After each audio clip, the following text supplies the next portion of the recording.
Ladies and gentlemen, welcome to Faces of Carlsbad on Channel 23. We're glad to have you with us today, and we have a very, very lovely lady we're going to interview. And when you're finished, you're going to say, gee, I'd like to meet that lady and get her autograph. That's the type of lady she is. And I'm referring to Jayann Sepich.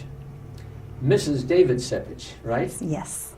Well, in this program, Jayann, we start off with your grandparents, where they originated from and where they came from or whatever. And then we get to your parents. Okay. And then we get to you. And we have some interesting things to talk about your parents. Yes. In particular. I know. Anyway, so let's start out with your grandparents. My father's parents were from Oklahoma, and they were farmers. Mm-hmm. And they lived in several different places in Oklahoma, but my dad was born in Yale, Oklahoma. Yale, Oklahoma. Where's that located close to? You know, I'm not really sure, to tell you the First time truth. I've heard of that. I know it's a small town, Mm-hmm. and he was born there and graduated from high school there. And my mother's parents were from West Texas, around Abilene, in a little town called Silver Valley. Oh, Silver Valley. Yeah, Gee, which that's is close. nice. It's in Coleman County, Mhm. and they were also farmers. So that's my And grandparents. Did you grow up doing a lot of farm work too? No, I was born here in Carlsbad, and my parents did have acreage outside of town off Standpipe Road. They had 80 acres that they had a huge garden on that acreage, and I spent a lot of time out there with them working in the garden. Mm-hmm. And what did your mother and father do, basically? Well, my dad was an attorney, Yes. but at first he was a pilot. He was in the Army Air Corps in World War II and also in the Korean War. And he went to OU and OU Law School, graduated there. And while he was at OU, he was the football manager under Bud Wilkinson for the Sooners. So I was raised on Boomer Sooner.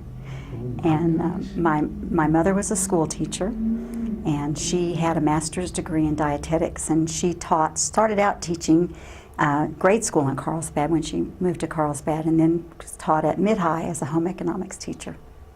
Wow. I knew your dad.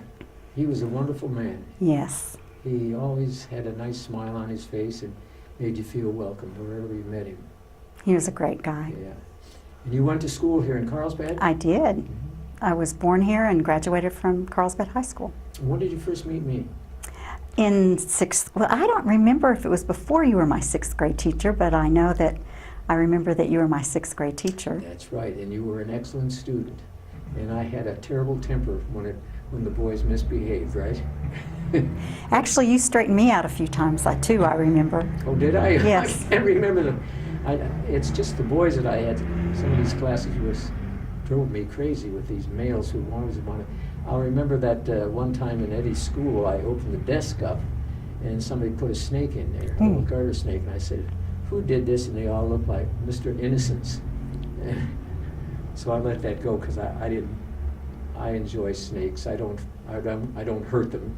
So I just took it out and put it out in the yard there. So you enjoyed school, did you? I love school. Mm-hmm. I really love school. I love going here, and then I loved our time at Arizona State. I started dating Dave between my sophomore and junior year of high school, and then we went to Arizona State University and loved it there too. Arizona State, that's that along with the University of Arizona are the two famous universities in that state. Yes. Yeah. And did you, and of course you were born in warm countries, weren't you? Well, you know, I was from Ohio, and when I got off the train back in 1957, an air-conditioned train, I stepped off the coach, and holy mackerel, the temperature was 106 degrees when I got here. And oh my goodness, what have I stepped into here? But I fell in love with Carlsbad right away. It's a nice city to fall in love with. Mm-hmm. You meet a lot of nice people, a lot of friendly people. And you know, I do a lot of walking, and when I cross many of these streets, many times these cars will literally stop and let me get across, which is very nice, makes you feel good. Well, as you got finished with college, did you get into a particular business of any sort? Well, my husband and I both graduated with degrees in marketing, Mm-hmm. and he got a job with American Hospital Supply And we moved to Denver, where he went through training, and then they assigned him to a hospital in Lincoln, Nebraska. So we lived in Lincoln, Nebraska for 3 years, and I got a job with the A.C. Nielsen Company, who's most famous for their television ratings. But I worked for a division that did market research for grocery stores and the companies that made products to go in grocery stores. So I worked in that. We lived there for 3 years. And then Dave was transferred to Dallas with a company, and we moved to Dallas, and I worked for a company called ADP, which did computerized accounting. Of course, that was long before people had PCs or computers, and did that for about 3 years. And then Dave and I decided we wanted to move back to Carlsbad. So that was when, in 1982, we moved back to Carlsbad, and Dave bought Springtime Cleaning from Bose Green. Bose Green had started it. Dave bought it in 1982. And then in 1988, we started our janitorial supply business. Oh. And then after my son was born, I owned and operated an advertising agency, and I did that for 10 years.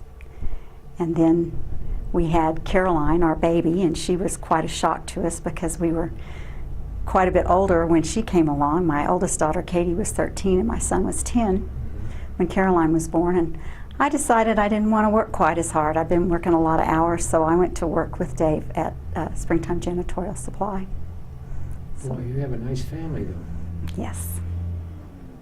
I find that my daughters, they're very special in my heart.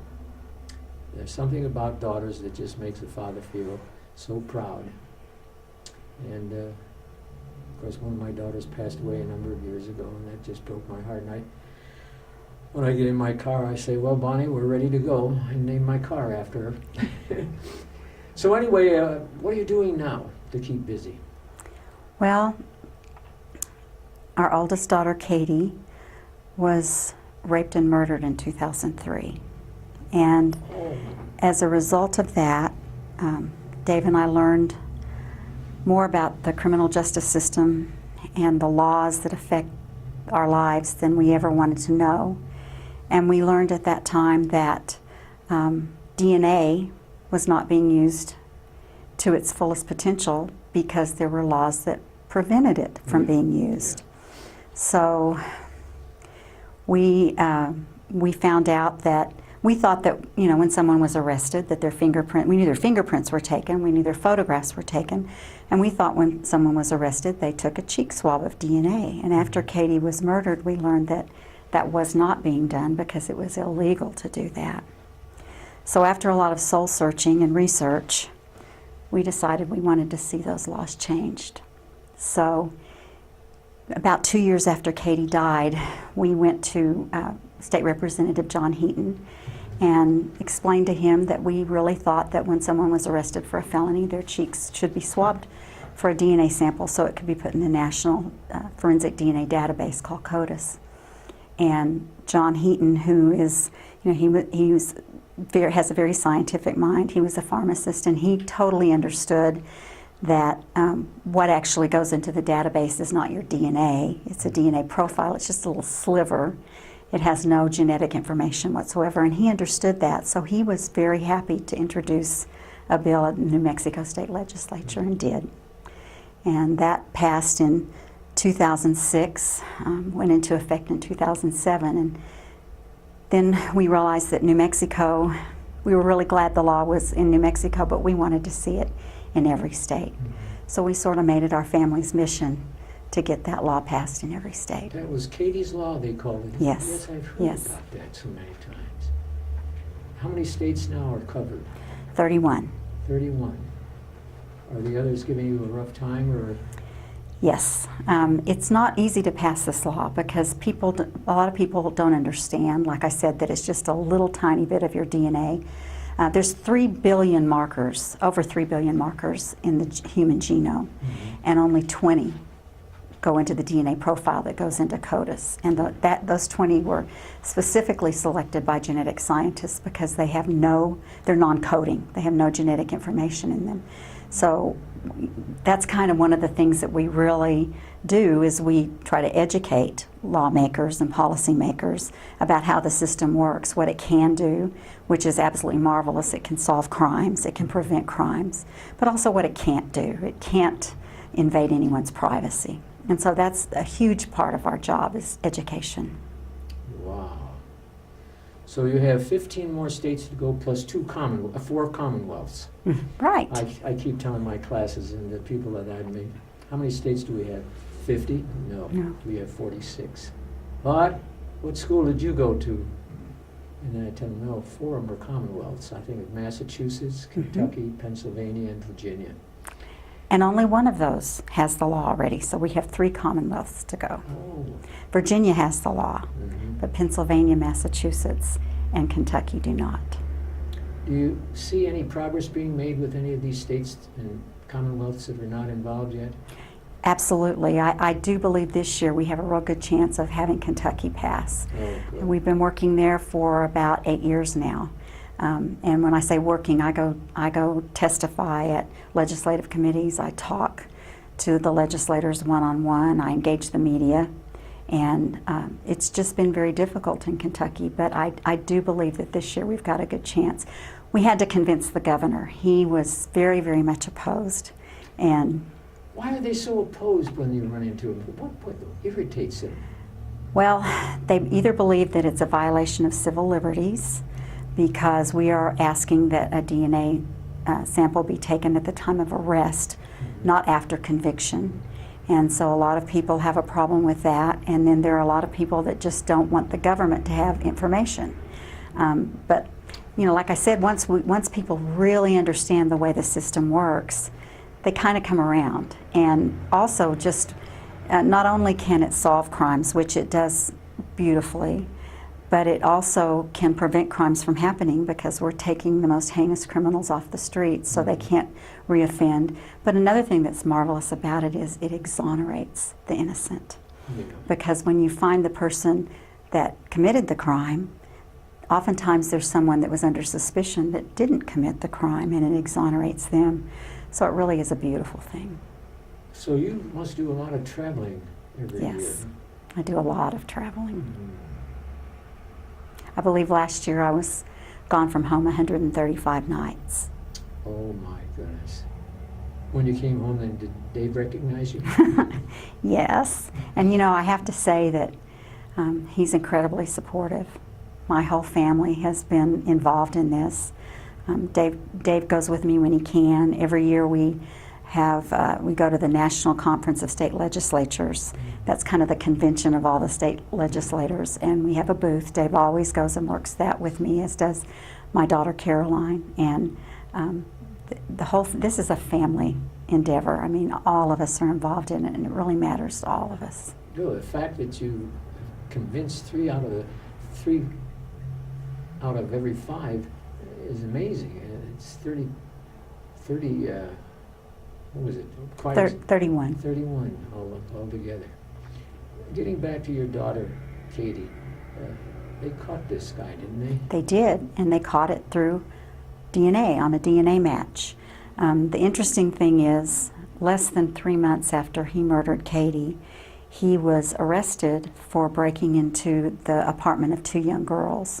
But we didn't have the law, so they couldn't swab his cheek because it was illegal to do so. So consequently, it was 3 years and 3 months after she was murdered that he was finally convicted of burglary and incarcerated, and they took his DNA, and that's when we got the match. And less than a week after they got the match, they had enough evidence to officially charge him for Katie's murder. And he pled guilty, and he confessed and pled guilty. So we didn't have to go through a trial. We just went through a sentencing hearing, and he is in jail. He's in prison for the rest of his life. This is something you can never get over. No. Never get over with. No. Just losing my daughter, as I did, she lived in Texas from cancer of the liver.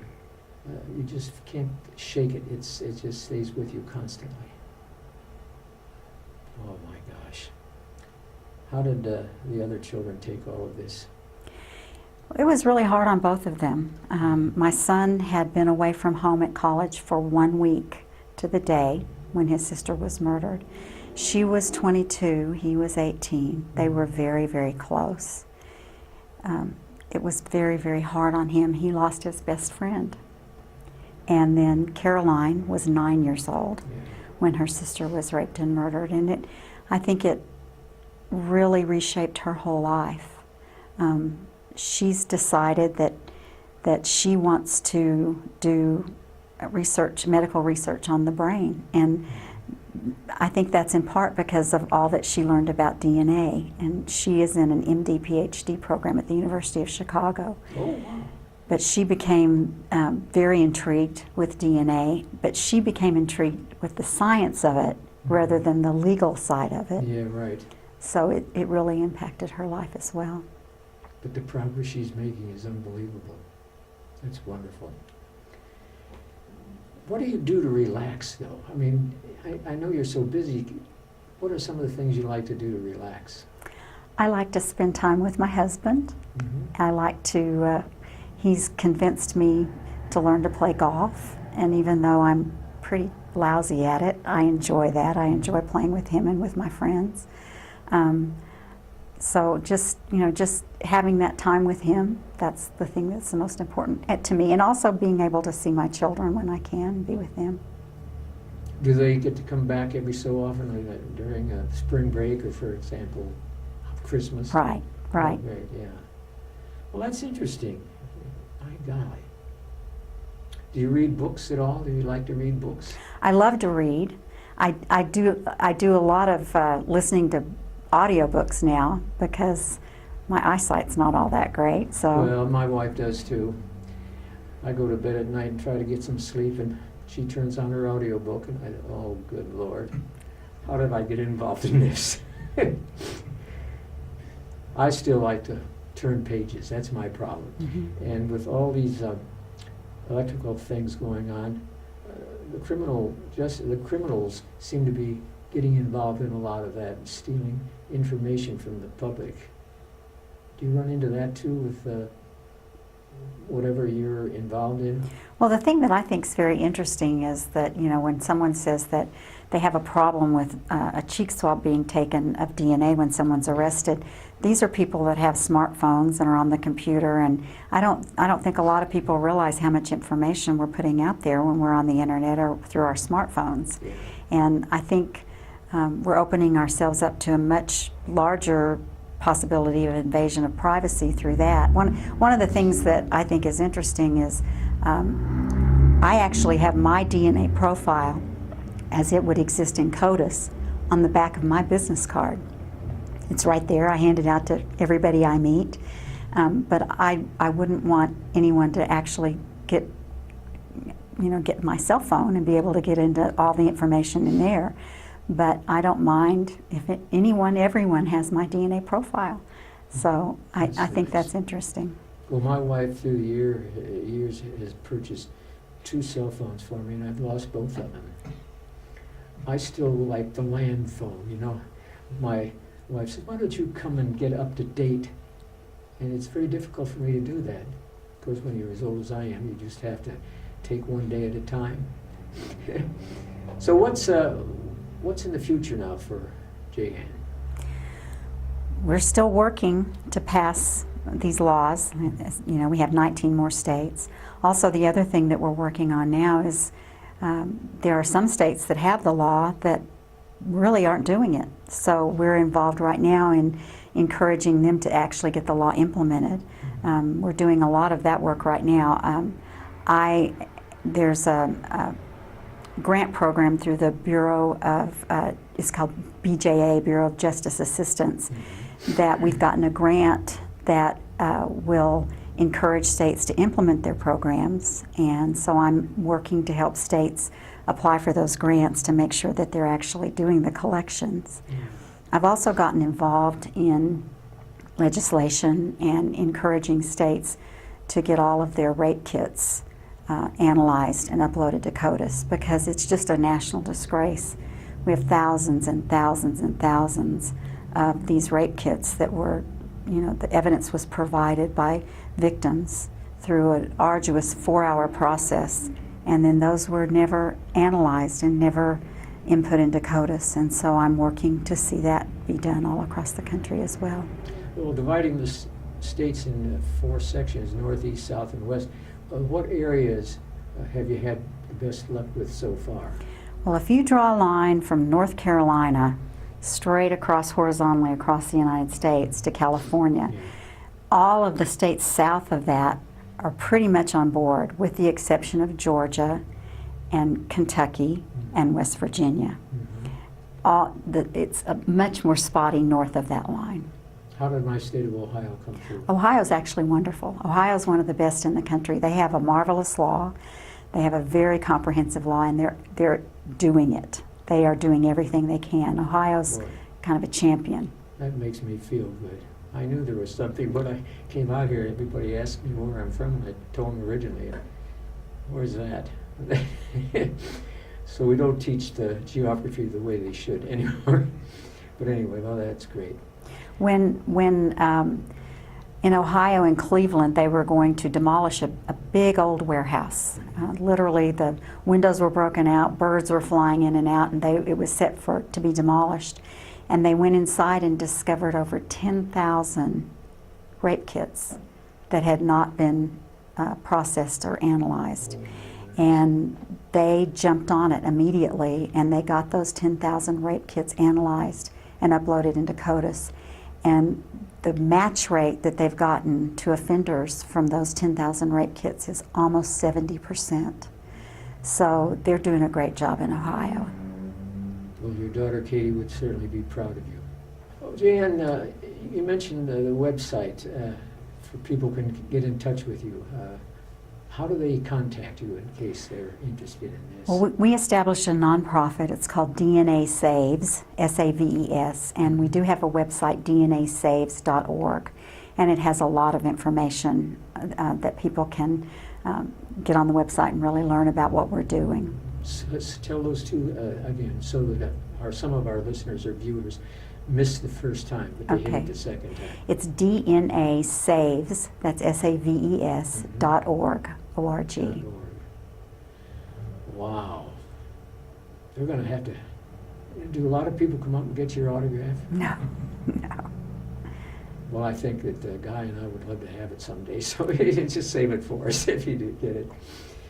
Well, I'm really proud of what you brought forth today, and I'm proud of you for fighting this and not taking it like so many parents would suffer the same horrible things to their children, and they're so brokenhearted that they just don't know where to turn. And now giving them this information will certainly help them find out where they should be going. Well, I think our family's been very blessed to have this to do. I think it's been very healing for us, and knowing that maybe other families won't have to go through what we have is a true blessing for us. Well, I'm so proud of you, both of you. And I know your children are proud of you too. Well, we're very proud of them. Well, when they have such nice parents, you can look at both of them and say, now you have a goal to go for. Press for it, go for it. Thank you. Be like mom and dad. Now they'll do it. Thank you. And I know that your lovely daughter she's proud of you too. Well, thank you. Anyway, I want to thank you for being our guest today. This has been a really eye-opener for me because I was aware of the situation, but this is the first time I've talked to you about it before. Do you remember anything nice about my class that year you were in my class? Absolutely. One of the things that I remember so fondly is that when we'd come in from lunch, you'd read to us. And I remember you read Hound of the Baskervilles, and I loved that. And I also remember getting a great love for history and geography, social studies in your class. Well, you were a wonderful student, and you made me very proud having you in there. And I just miss talking to your dad, too. He was a wonderful man. He always made me feel good. Well, anyway, I want to thank you, Jayann, for being our guest today. And on behalf of Channel 23, ladies and gentlemen, if you see Jayann walking around, and you will now know who she is, give her a hug and say, I'm with you all the way. And thank you so much for being our guest. Thank It's so you, wonderful Bob. to have you here. Thank you. Thank you. And for all of our viewers, don't forget, this is Channel 23. We bid you a fond goodbye.